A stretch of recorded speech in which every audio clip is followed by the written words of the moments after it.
Assalamualaikum warahmatullahi wabarakatuh.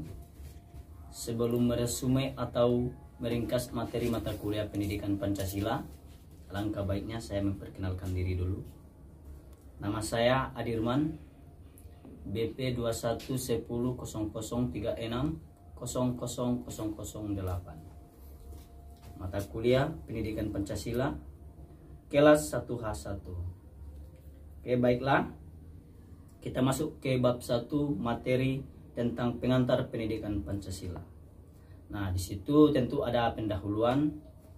Dari bab 1 diawali dengan latar belakang pendidikan Pancasila, kebijakan nasional, pembangunan bangsa dan karakter, landasan hukum pendidikan Pancasila, kerangka konseptual pendidikan Pancasila, visi dan misi, tujuan pendidikan Pancasila, desain mata kuliah, kompetensi inti dan kompetensi dasar. Nah, pada bagian pengantar ini tentunya kita diajak untuk memahami konsep, hakikat, dan perjalanan pendidikan Pancasila di Indonesia. Hal tersebut penting untuk diketahui karena berlakunya pendidikan Pancasila di perguruan tinggi mengalami pasang surut.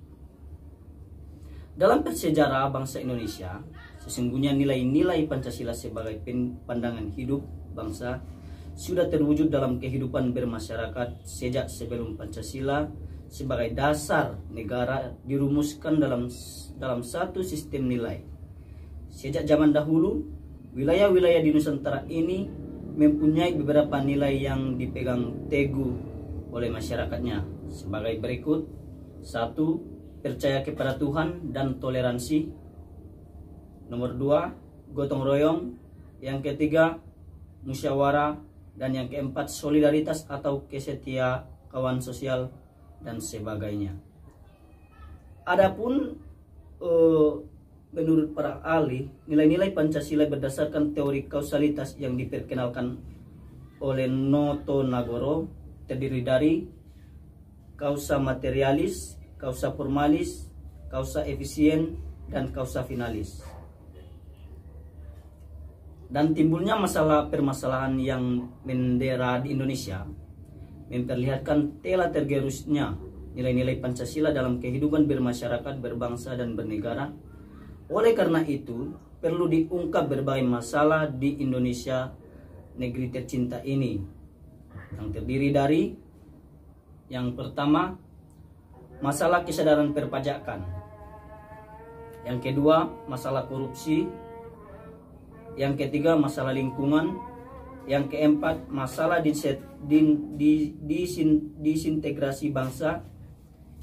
Yang kelima, masalah dekadensi moral. Yang keenam, masalah narkoba. Yang ketujuh, masalah penegakan hukum yang berkeadilan. Yang kedelapan, masalah terorisme. Adapun visi dan misi mata kuliah pendidikan Pancasila ini sebagai berikut. Visi pendidikan Pancasila yaitu terwujudnya kepribadian sivitas akademika yang bersumber pada nilai-nilai Pancasila. Misi pendidikan Pancasila mengembangkan potensi akademik peserta didik, menyiapkan peserta didik untuk hidup dan berkehidupan dalam masyarakat, bangsa, dan negara, membangun budaya berpancasila sebagai salah satu determinan kehidupan, mengkaji dan mengembangkan pendidikan Pancasila sebagai sistem pengetahuan terintegrasi atau disiplin ilmu sintetik. Adapun pilar-pilar pembelajaran menurut UNESCO yang terdiri dari 1. Learning to know, learning to do, learning to be, dan learning to live together. Nah, di bagian B tentunya timbullah pertanyaan kayak gini kan, menanya alasan diperlukannya pendidikan Pancasila. Mengapa harus ada pendidikan Pancasila di perguruan tinggi? Namun apabila pendidikan Pancasila itu sangat perlu untuk membentuk karakter manusia yang profesional dan bermoral. Hal tersebut menunjukkan betapa pentingnya Pancasila yang diselenggarakan di perguruan tinggi untuk menanamkan nilai-nilai moral Pancasila. Generasi penerus cita-cita bangsa. Dengan demikian, pendidikan Pancasila diharapkan dapat memperkokoh modalitas akademik mahasiswa dalam berperan serta membangun pemahaman masyarakat. Antara lain, 1. Kesadaran gaya hidup sederhana dan cinta produk dalam negeri. Nomor 2. Kesadaran pentingnya kelangsungan hidup generasi mendatang. Yang ketiga, kesadaran pentingnya semangat kesatuan persatuan atau solidaritas nasional. Yang keempat, kesadaran pentingnya norma-norma dalam pergaulan. Yang kelima, kesadaran pentingnya kesehatan mental bangsa. Yang ketujuh, menanamkan pentingnya kesadaran terhadap ideologi Pancasila.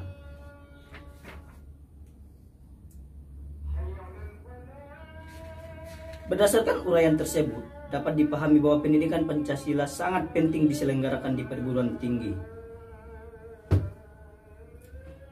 Berdasarkan SK Dirjen Dikti nomor 38 Dikti Kep 2002 pasal 3 ayat 2 bahwa kompetensi yang harus dicapai mata kuliah pendidikan Pancasila yang merupakan bagian dari mata kuliah pengembangan kepribadian adalah menguasai kemampuan berpikir, bersikap rasional dan dinamis, serta berpandangan luas sebagai manusia intelektual dengan cara mengantarkan 1. Agar memiliki kemampuan untuk mengambil sikap bertanggung jawab sesuai hati nuraninya. 2. Agar memiliki kemampuan untuk mengenali masalah hidup dan kesejahteraan serta cara-cara pemecahannya. Yang ketiga, agar mampu mengenali perubahan-perubahan dan perkembangan ilmu pengetahuan teknologi dan seni. Yang keempat, agar mampu memaknai peristiwa sejarah dan nilai-nilai budaya bangsa untuk menggalang persatuan Indonesia. Pendidikan Pancasila sebagai bagian dari pendidikan nasional mempunyai tujuan mempersiapkan mahasiswa sebagai calon sarjana yang berkualitas, berdedikasi tinggi dan bermartabat, agar 1. Menjadi pribadi yang beriman dan bertakwa kepada Tuhan Yang Maha Esa, sehat jasmani dan rohani, berakhlak mulia dan berbudi pekerti luhur, memiliki kepribadian yang mantap, mandiri dan bertanggung jawab sesuai hati nurani. Yang keempat, mampu mengikuti perkembangan iptek dan seni. Serta yang kelima, mampu ikut mewujudkan kehidupan yang cerdas dan berkesejahteraan bagi bangsa. Kita masuk ke bagian C, menggali sumber historis sosiologi politik pendidikan Pancasila. Dilihat dari segi objek material, pengayaan materi atau substansi mata kuliah pendidikan Pancasila dapat dikembangkan melalui beberapa pendekatan, diantaranya pendekatan historis, sosiologis, dan politik. Sementara dilihat dari segi objek formil, pengayaan materi mata kuliah pendidikan Pancasila dilakukan dengan pendekatan ilmiah, filosofis, dan ideologis. Materi perkuliahan perkembangan dikembangkan dari fenomena sosial untuk dikaji dan ditemukan solusinya yang rasional, bertanggung jawab sesuai dengan nilai-nilai Pancasila oleh mahasiswa. Dengan demikian, kesadaran sosial mahasiswa turut serta dalam memecahkan permasalahan-permasalahan sosial. Hal ini akan terus bertambah melalui mata kuliah pendidikan Pancasila. Pada gilirannya, mahasiswa akan memiliki argumentasi bahwa mata kuliah pendidikan Pancasila bermakna penting dalam sistem pendidikan tinggi tanah air. 1. Sumber historis pendidikan Pancasila. Presiden Soekarno pernah mengatakan, jangan sekali-sekali meninggalkan sejarah. Pernyataan tersebut dapat dimaknai bahwa sejarah mempunyai fungsi penting membangun kehidupan bangsa dan lebih bijaksana di masa depan. Hal tersebut sejalan dengan ungkapan seorang filsuf Yunani yang bernama Cicero 1106 sampai 435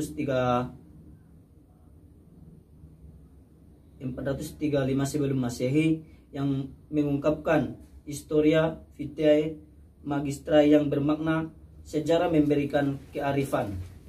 Pengertian lain dari istilah tersebut yang sudah menjadi pendapat umum adalah sejarah merupakan guru kehidupan atau implikasi. Pengayaan materi perkuliahan Pancasila melalui pendekatan histori adalah sangat penting dan tidak boleh dianggap remeh guna mewujudkan kejayaan bangsa di kemudian hari. Masuk kita yang ke nomor 2, sumber sosiologis pendidikan Pancasila. Sosiologi dipahami sebagai ilmu tentang kehidupan antar manusia. Di dalamnya mengkaji antara lain latar belakang, susunan dan pola kehidupan sosial dari berbagai golongan dan kelompok masyarakat. Di samping juga mengkaji masalah-masalah sosial, perubahan dan pembaharuan dalam masyarakat. Berbeda dengan bangsa-bangsa lain, bangsa Indonesia mendasarkan pandangan hidupnya dalam bermasyarakat, berbangsa dan bernegara pada suatu asas kultural yang dimiliki dan melekat pada bangsa itu sendiri. Masuk kita ke nomor 3, sumber yuridis pendidikan Pancasila. Negara Republik Indonesia adalah negara hukum, dan salah satu cirinya atau istilah yang bernuansa bersinonim yaitu pemerintahan berdasarkan hukum atau rule of law. Pancasila sebagai dasar negara merupakan landasan dan sumber dalam membentuk dan menyelenggarakan negara hukum tersebut. Hal tersebut berarti pendekatan yuridis atau hukum merupakan salah satu pendekatan utama dalam mengembangkan atau pengayaan materi mata kuliah pendidikan Pancasila. Urgensi pendekatan yuridis adalah dalam rangka menegakkan undang-undang yang merupakan salah satu kewajiban negara yang penting. Masuk kita ke nomor 4, sumber politik pendidikan Pancasila. Salah satu sumber pengayaan materi pendidikan Pancasila adalah berasal dari fenomena kehidupan politik bangsa Indonesia dan bertujuan untuk mampu mendiagnosa dan mampu memformulasikan saran-saran penting tentang upaya atau usaha mewujudkan kehidupan politik yang ideal sesuai dengan nilai-nilai Pancasila. Masuk kita ke bagian D. Masuk kita ke nomor 3, yaitu sumber yuridis pendidikan Pancasila. Negara Republik Indonesia adalah negara hukum, dan salah satu cirinya atau istilah yang bernuansa bersinonim, yaitu pemerintah berdasarkan hukum atau rule of law. Pancasila sebagai dasar negara merupakan landasan dan sumber dalam membentuk dan menyelenggarakan negara hukum tersebut. Masuk kita ke nomor 4, sumber politik pendidikan Pancasila. Salah satu sumber pengayaan materi pendidikan Pancasila adalah berasal dari fenomena kehidupan politik bangsa Indonesia dan bertujuan untuk mampu mendiagnosa dan mampu memformulasikan saran-saran tentang upaya atau usaha mewujudkan kehidupan politik yang ideal sesuai dengan nilai-nilai Pancasila. Masuk kita ke bagian D, membangun argumen tentang dinamika dan tantangan pendidikan Pancasila. Terdiri dari nomor 1, dinamika Pancasila. Sebagaimana diketahui, pendidikan Pancasila mengalami pasang surut dalam pengimplementasiannya.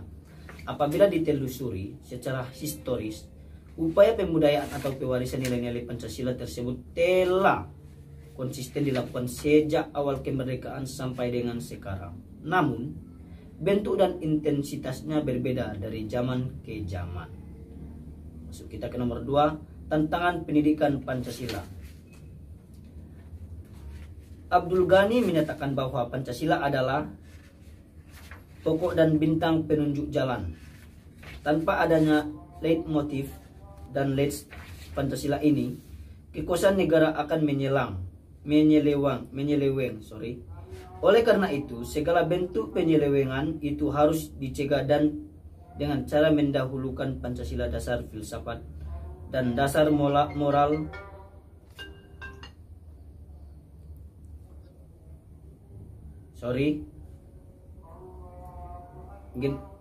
agar Pancasila menjadi dorongan pokok dan bintang penunjuk jalan bagi generasi penerus pemegang estafet kepemimpinan sosial, maka nilai-nilai Pancasila harus didikan kepada para mahasiswa melalui mata kuliah